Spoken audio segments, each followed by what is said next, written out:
ताम्रपाषाण युगातली ही गावं सुमारे 3000 वर्षापूर्वी उजाड झाल्याचं सर्वेक्षणातून दिसून येतं। ही गावं उजाड होण्याचं प्रमुख कारण दुष्काळ। महाराष्ट्रातल्या आद्य शेतकऱ्यांच्या वसाहती जवळपास 4000 वर्षांपूर्वी उदयाला आल्या।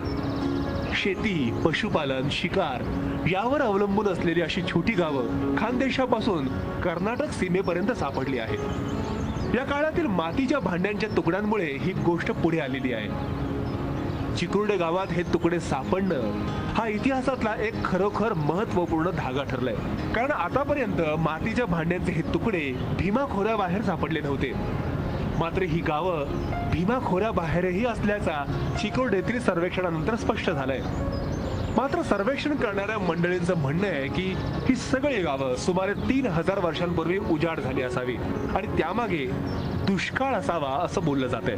सर्वेक्षणातील महत्त्वाची गोष्ट म्हणजे ताम्रपाषाणकालीन वसाहती महाराष्ट्रातील एका सीमित भागापुरता मर्यादित नव्हत्या, तर त्या महाराष्ट्रातील इतर प्रदेशांमध्येही होत्या हे सिद्ध झालंय। आणि आता याच मुद्द्यावर संशोधन होणं गरजेचं आहे। सरफराज संधी, मी मराठी न्यूज, सांगली।